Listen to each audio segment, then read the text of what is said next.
Y bienvenidos, damas y caballeros. Nos encontramos en el podcast del curso de Aficiones, Afecciones y Adicciones del Sujeto Contemporáneo de la Universidad de Antioquia. Mucho gusto, me presento, soy Santiago Bermúdez y seré su anfitrión esta noche. Tenemos a cuatro importantes invitados el día de hoy. Por favor, preséntense. Hola, yo soy Manuela Díaz Urrea y hoy les vengo a mostrar un poco de mi opinión. Hola, yo soy Daniel Santiago Arcila y bueno, sí, como todos también a dar todo lo que pensamos sobre el tema. Hola, un saludo a todas las personas que nos escuchan. Yo soy David Andrés Ramírez Ospina. Hola, yo soy Natalia Herrera y para mí es un placer compartir con ustedes el día de hoy. Excelente. El podcast de hoy va a tratar sobre un dato muy interesante que ha venido rondando desde tiempos inmemorables. El día de hoy vamos a explorar temas históricos, sociales, desde una perspectiva crítica. Hoy nos sumergiremos en un tema que ha fascinado y aterrorizado a la humanidad a lo largo de los siglos: las brujas. Pero ¿cómo así las brujas? Permítanme contextualizar un poco con la siguiente pregunta. A día de hoy, díganme ustedes, ¿existen las brujas? Bueno, para mí, Manuela, desde mi perspectiva, yo creo que sí, todavía existen las brujas y seguirán existiendo por mucho tiempo, pero no en el sentido tradicional y estigmatizado que toda la gente tiene, sino que para mí una bruja no es más que una mujer que está llena de conocimientos y experiencias. Es alguien que abraza su sabiduría, se conecta con la naturaleza, se empodera con su identidad. Digamos que históricamente la figura de la bruja ha sido asociada con la magia y la espiritualidad. Y yo hoy en día encuentro casos de mujeres que adoptan ese término de manera muy positiva, reinterpretan lo de ser bruja como una afirmación a la diversidad de experiencias y conocimientos que las mujeres pueden poseer. Bueno, yo también pienso que las brujas como tal siguen existiendo. Para mí el concepto, aunque la bruja nació de una manera en la que no se ve hoy en día, que ya ha pasado, igualmente para mí ese concepto como que evoluciona. Eso yo lo pienso como en parte guerra de género, que no sé exactamente por qué tiende a dar en la humanidad, pero bueno, al darse, digamos que la bruja me parece un ataque hacia el otro sexo y que se sigue dando hoy en día de distintas maneras. Sí, aún existen las brujas. Considero que se ha definido ese término desde otras perspectivas. Ya no solamente se basa en esa parte mística y legendaria, sino que se hace como una concepción de que anteriormente las brujas eran personas, mujeres llenas de sabiduría y pues hoy tenemos mujeres que en sus áreas son maravillosas. Bueno, yo considero que hoy en día no existen las brujas como tal. Si bien coincido con mis compañeros en cuanto a que las brujas que eran como acusadas eh, eran aquellas mujeres curanderas con conocimientos en medicina, sabias, lo cual pues esto generó molestia en los hombres o lo que conocíamos como la Inquisición. Ya hoy en día estas prácticas o ese hecho de juzgar por ese tipo de prácticas no se ve. La concepción de brujas en la actualidad es más como ese hecho caricaturesco. Pero sí tengo una anécdota, pues cuando estaba niño, y no sé si a alguno de nuestros oyentes le habrá pasado una situación similar, y es que cuando jugaba con los niños de por mi cuadra, por mi barrio, había una señora a la cual le teníamos miedo y le corríamos. Decíamos, ahí viene la bruja, porque pues claro, la señora tenía un aspecto que daba miedo, tenía el pelo largo, desorganizado, sucio, y la ropa era sucia también, y cuando hablaba pues las palabras que pronunciaba o vocalizaba pues eran incoherentes, no se entendía bien. Ya obviamente cuando fui creciendo, perdón, supe que no era una bruja, sino una señora en situación de calle, con una problemática de fondo pues muy compleja de abandono y de consumo de drogas. Es muy interesante los aspectos que hemos mencionado. Relacionamos a las brujas con muchos conocimientos, con cultura. La vemos también como ese símbolo que se usa para lastimar al otro, en este caso específicamente a las mujeres. Hablamos de que si bien en la cultura actual es más un ser mítico que otra cosa, llegó a ser casi que una figura política y también se relaciona, ¿no?, con algunos estereotipos de ropas rasgadas, sucias, eh, que seguramente se adquirieron a lo largo de los años por cosas reales que luego se volvieron míticas. Pero entonces hablamos de hace ya mucho tiempo. ¿Qué pasa si traemos la discusión un poco más a la actualidad? ¿Qué tal desde los años 50? ¿Cómo ha ido cambiando o se ha avanzado en el rol de la mujer desde los años 50? Mira, Santiago, en los años 50, previo a la segunda ola del feminismo, que era una época en la que las mujeres estaban encasilladas en un molde de estar en la casa, de atender al marido, de mostrarse felices, aunque realmente no lo fueran, como si desempeñaran un papel, como si estuvieran actuando prácticamente. Eh, pues incluso hay una frase que recuerdo de una película que decía, puedo hacer un pollo con una mano y las tareas con la otra. Y uno se sorprende porque, pues, así fueron las cosas durante mucho tiempo, pero a uno le parece increíble ese pensamiento. Y aunque para esa época las mujeres ya podían estudiar, pues la gran mayoría solo lo hacían mientras encontraban quien se quisiera casar con ellas o las casaban de hecho. Y dejaban a un lado sus sueños en caso de que quisieran algo diferente a simplemente estar en la casa como si fueran un objeto. Entonces llegó el punto en el que las mujeres poco a poco se atrevieron a romper ese molde y tomaron el reto de reexaminar los papeles tradicionales de las mujeres. Y la cuestión es que muchas de las que lo intentaron eran catalogadas como subversivas y acusadas de instar a las demás a querer algo más, como tener la libertad de elegir lo que realmente querían para su vida. Y ya así, al compararlo con la actualidad, se ha avanzado mucho, pues desde los años 50 a la actualidad pues han transcurrido una cierta cantidad de años, pero realmente es algo muy reciente. Y entonces se ha avanzado mucho, pero aún falta mucho más por avanzar, ya que aún no se consolida la igualdad entre mujeres y hombres en cuanto a la reivindicación de trabajo, familia y otros aspectos. Entonces, tú nos dices que en la injusticia contra las mujeres a lo largo de la historia, incluso a día de hoy, se mantiene. Pero siguiendo con las brujas, podríamos entonces conectar estos dos puntos con una pregunta. ¿Cómo influyó la persecución de las brujas en la desigualdad de género que, como dijimos, persiste a día de hoy? Dante, yo creo que pues no influyó. Fue esto gesto que se nos diera una persecución por vernos diferente pues, al hombre patriarcal que había en la época. Se dieron conductas que reforzaron estos estereotipos negativos sobre nosotras las mujeres. A nosotras se nos asoció con lo sobrenatural, lo irracional, lo peligroso. Nos pintaban y nos dibujaban como seres inestables emocionalmente y pues hasta el punto de decir que éramos manipuladas por el diablo. Se nos acusó de ser infieles, promiscuas, hasta de tener un apetito sexual insaciable. También legitimó otras conductas como la misoginia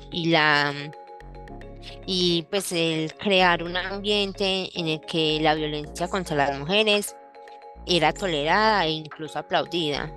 Pues no veo algo más injusto que ser amarrada a un árbol o a un palo y que nos encienda un fuego mientras estamos vivas.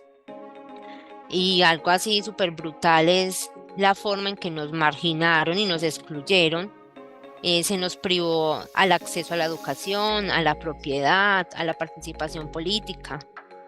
Se nos limitó o se nos confinó a que solamente estuviéramos en ese rol doméstico. También se nos limitó nuestra autonomía y nuestro poder. Se nos impidió expresarnos libremente y participar en vida pública. Así que sí, esto ha gestado de una u otra forma que aún se dé esa continuidad a esa desigualdad de género. O sea que en pocas palabras, en la antigüedad se hizo todo lo posible para coaccionar a todas las mujeres, a mantenerlas en un rol, siguiendo órdenes, sumisas.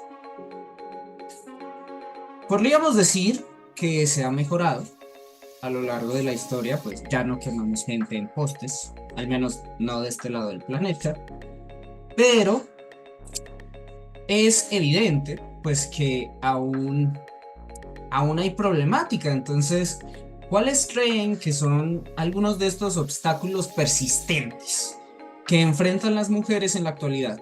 Pues en esa búsqueda de la igualdad. Bueno, desde mi perspectiva, yo creo que es innegable que aún enfrentamos numerosos obstáculos en la búsqueda de la igualdad de género. Por ejemplo, la discriminación laboral es una batalla que todavía tenemos, que es muy constante. Se manifiesta a través de brechas salariales que aún existen.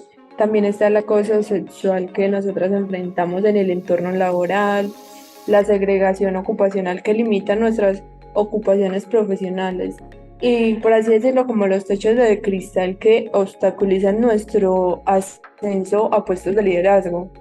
Estas realidades nos muestran que estamos en un sistema que, a pesar de los avances, continúa como presentando desafíos significativos para nuestro género en el desarrollo del ámbito laboral. Yo quiero mencionar, ahora que el compañero David estaba hablando de que en los años 50 las mujeres podían acceder a la educación, pero no pasaba de ahí, un caso de una mujer que fue pues jurista y jueza en Estados Unidos, pero ella estudió en los años 50 derecho, y pues le fue muy difícil y al momento de conseguir trabajo no le dieron, pues nunca pudo conseguir trabajo como abogada, lo único que pudo conseguir fue como profesora. Y ella, después de muchos años de experiencia, empezó a luchar por la igualdad de género. Pero digamos que, por ejemplo, la historia de esta mujer, de Ruth Bader, sí muestra mucho como que sí, las dejamos estudiar, pero en el ámbito profesional no las dejaban desarrollar porque nadie las contrataba por ser mujer. Vale. Hace un momento, Thalía mencionó un término, misoginia. Y tú acabas de mencionar que en muchas ocasiones, independientemente de las cualidades individuales del sujeto, se le juzgaba por el género, en este caso específicamente por ser mujer.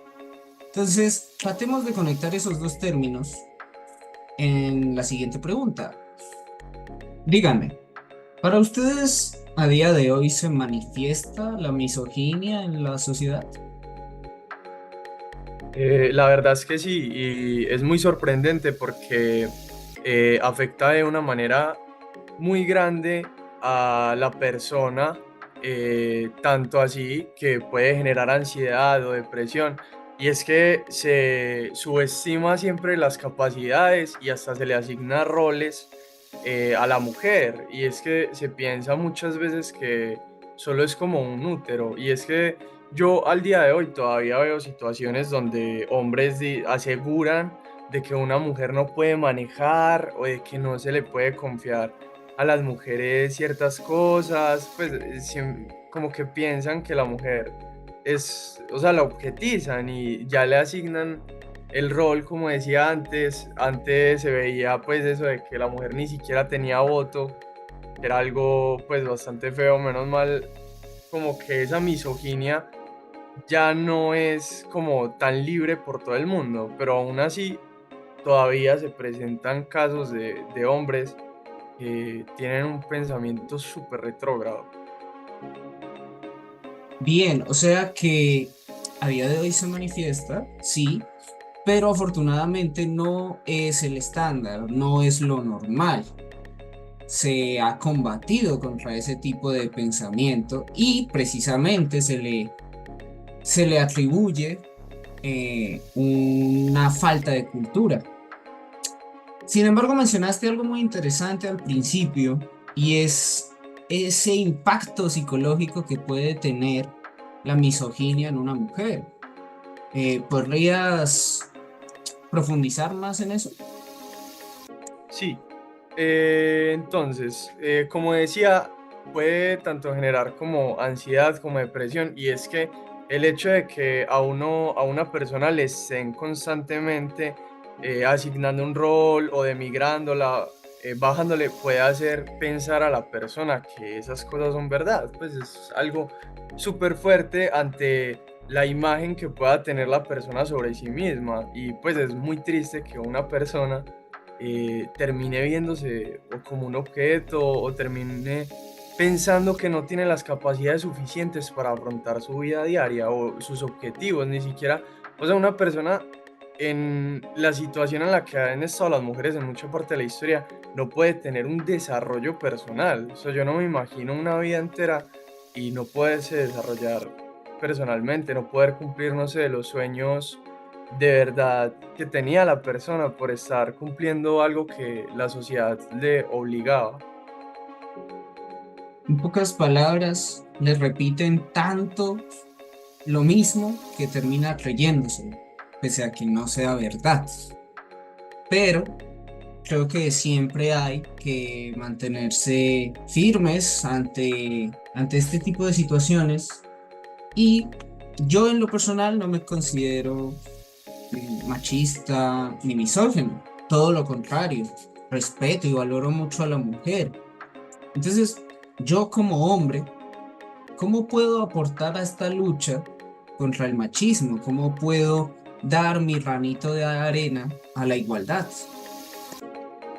Listo, pues para mí es algo muy curioso porque las primeras veces que llegué a escuchar sobre estos actos misóginos y empezar a tomar un poquito de conciencia sobre los roles que se estaban dando, lo que uno como hombre sin misoginia o pensando como, uy, qué feo pues toda esta situación, es como tomar un rol pasivo, como que no cree que pues no necesariamente tiene que hacer algo, o sea, como que dice, bueno, y entonces, ¿qué puedo hacer? Y piensa como, bueno, no, parece que no puedo hacer nada, pero realmente hay dos cosas súper importantes que puede hacer. Una es dar apoyo, escuchar a la persona que está teniendo todo este tipo de problemas y pues dejarle claro, digamos, en el caso de la objetización, que obviamente pues que ella no es, ni es un objeto, que tiene las capacidades, todo ese tipo de cosas. Y la otra es que uno tiene como cierta responsabilidad, así ve ciertas situaciones así, defender y alzar la voz. Y es que aunque sea feo, bueno, digamos que si el hombre en esa situación está pintado como una persona que se le puede escuchar, más ahí uno puede aprovechar eso para alzar la voz ante la situación. Vale, entonces tú estás proponiendo que la indiferencia no es una solución, no es el deber ser de una persona con los valores bien establecidos y que precisamente hagamos uso de nuestra ubicación, de nuestro estatus para manifestar lo que la igualdad representa y de enaltecer a la mujer tal y como se merece. Veis, Muy Santi, interesante. siguiendo pues, como el hilo de lo que está diciendo Daniel, sabemos que no existe pues, un solo tipo de feminismo, pues, ya que encontramos el feminismo marxista, el ecofeminismo, el feminismo liberal, que es como el que busca más la igualdad de derechos entre hombres y mujeres, y también está el feminismo radical, pues, que busca acabar con ese sistema patriarcal o con esa concepción de sexo-género y que también ha sido muy tergiversado y estigmatizado, pues eso lo hemos escuchado mucho. Y bueno, pues tengo otra anécdota, este es como el episodio de las anécdotas, y resulta que hace unos días, que fue la marcha del 8 de marzo por la conmemoración del Día Internacional de la Mujer, yo estaba hablando con un amigo en la universidad, ya en horas de la tarde, más o menos como a las 5, ya nos dirigíamos pues hacia el metro, y entonces la marcha había culminado pues en el Parque Los Deseos, un lugar muy conocido aquí en Medellín, y ahí estaban reunidas las participantes. Entonces a mi amigo le dio por decir, y es que, parce, que me iba a salir por ahí, que están todas esas mujeres, apenas nos hagan algo. Y a mí me dio mucha risa. Y yo le seguí la conversación como, uy, sí, que me iba a salir por ahí. Y pues esto debido a que es bien sabido que se han presentado casos en los que grupos de mujeres atacan a hombres que pasan cerca de estas marchas. Obviamente no estamos generalizando, pero pues son algunos casos aislados. Bueno, en todo caso, yo cuando llegué a mi casa, mientras me estaba tomando ahí un cafecito, me puse como a pensar, ¿miedo de qué? Pues me vino como a la mente, seguramente esa es la sensación que sienten las mujeres al salir a la calle, miedo de que alguien les haga algo y no regresen, como esa incertidumbre. Pues eso nada más fue como un pensamiento que me surgió, no sé qué opinen ustedes.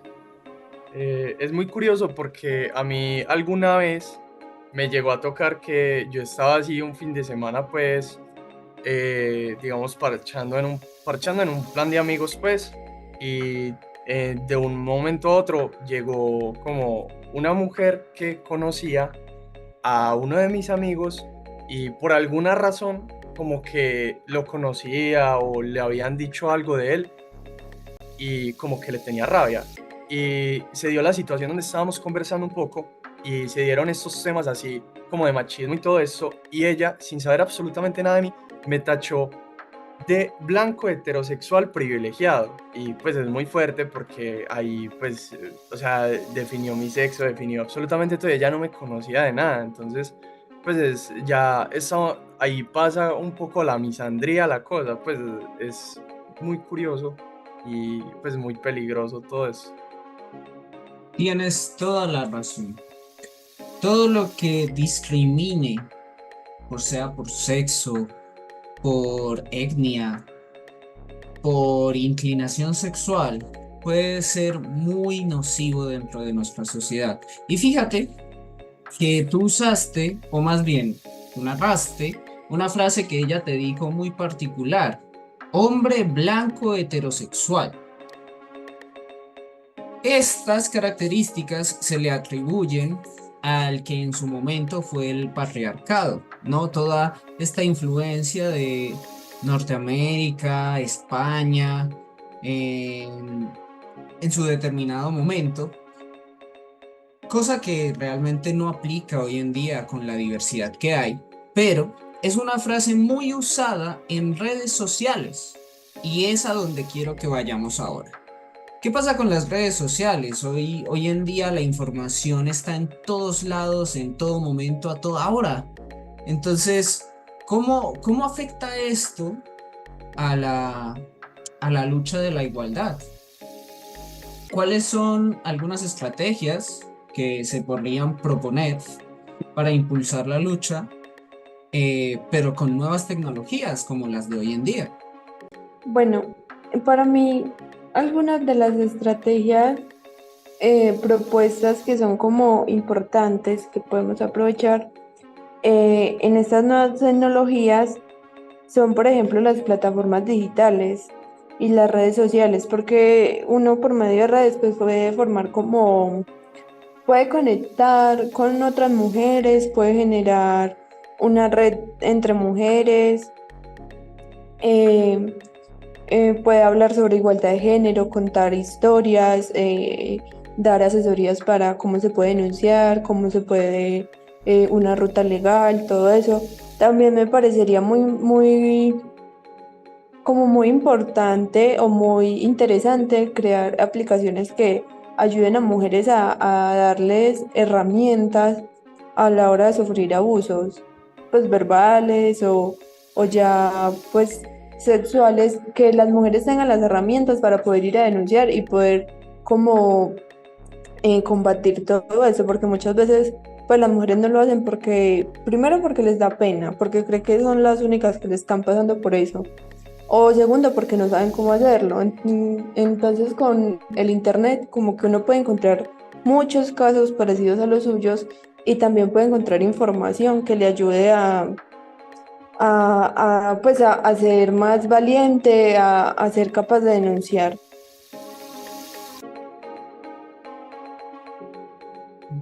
Eso es muy importante, ¿no? La facilidad que tenemos hoy en día de comunicarnos, la rapidez de la información. Sin embargo, hay un tipo de información un poco más tradicional, pero que a día de hoy sigue teniendo muchísimo impacto, ¿no? Que son los medios de comunicación televisivos, de radio, las noticias en general, la industria del entretenimiento, tanto en películas, series, eh, televisión en vivo. Todo este tipo de cosas que al fin y al cabo forman casi que una cultura, ¿no? Por ejemplo, la cinéfila. ¿Qué impacto puede tener? Porque ya hablamos de las redes sociales, de cada uno, de forma individual, pero entonces, ¿cuál es el papel de los medios de comunicación un poco más formales, la industria del entretenimiento y los medios en en este conflicto, ¿no? Además de este término que ha salido ya varias veces durante la charla de la objetificación de la mujer. Santi, Manu, cuando hablamos de que hay ventajas que se pueden promover mediante el uso de redes sociales, medios de comunicación y entretenimiento, hay que pensar que no todas las propuestas que se dan ahí son positivas. En realidad hay muchas negativas y son las que perduran en el tiempo. Esto debido a que el rol crucial es la perpetuación de esa objetificación de la mujer y los estereotipos de género.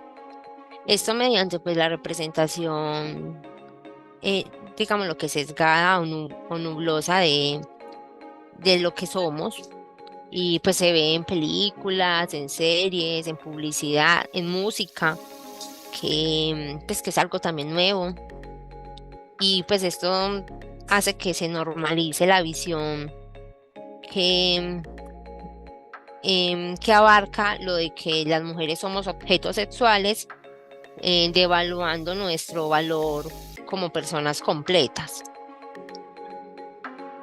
Hay muchísimas formas que dan que se perpetúen los estereotipos. Una de ellas es la hipersexualización, que es que nos presenten como un cuerpo atractivo y disponible para el consumo masculino.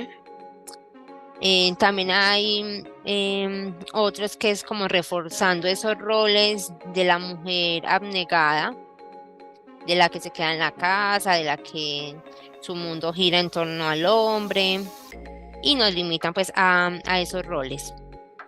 Em, y hay otra forma que es que nos representan con roles de liderazgo o poder casi nulos, porque ni siquiera en nuestra casa, que es como el rol nato em, que nos, eh, que nos da el patriarcal, nosotros no tenemos ahí como un poder notorio. Entonces, eso ha traído diferentes consecuencias. Yo vi una película que es muy popular, que es Legalmente Rubia, y creo que el director quería que ese concepto, la mujer rubia con el cuerpo sexy era bruta, lo quería como tachar, decir, no, esto no es, vamos a plantear algo de una perspectiva de pronto un poco cómica, de que las mujeres van más allá de cómo se ven. Y pues eso debido a que eh, toda esta invasión de estereotipos que ha traído los medios ha generado en las mujeres baja autoestima, desigualdad de género porque se normaliza la discriminación y claramente pues la violencia contra las mujeres, porque se toma como que se alimenta esa cultura de violación debido pues a los medios de comunicación.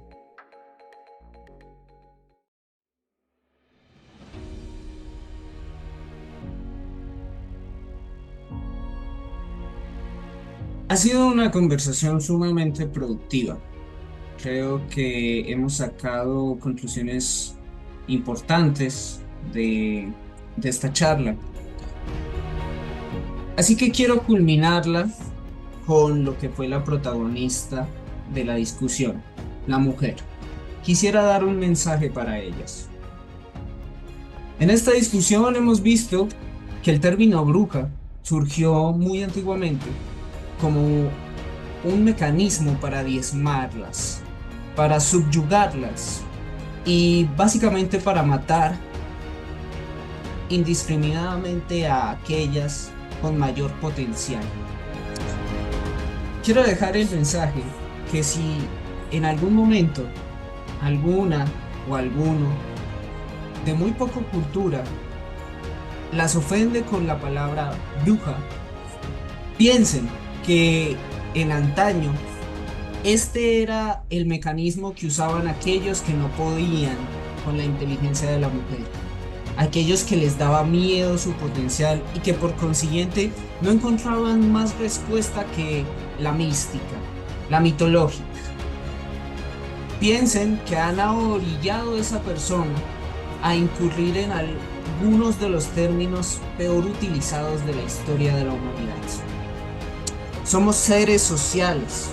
Nuestro cerebro está configurado para evaluarnos a nosotros mismos según nuestro entorno. Pero eso no quiere decir que debamos aceptar nuestro entorno tal y como es. Quiero darles el mensaje de que si están pasando por algún problema de misoginia, si se sienten cohibidas por ser mujer, si sienten que no son valoradas por lo que son, por lo que tienen que ofrecer, recuerden que no están solas. Y no hablo solo de otras mujeres, habemos buenos hombres, quizás escasos, pero ahí estamos, dispuestos a cambiar este paradigma donde la mujer es inferior. Buscamos un mundo con igualdad de oportunidades. Eso fue todo por el día de hoy, espero les haya gustado y nos vemos en una próxima emisión.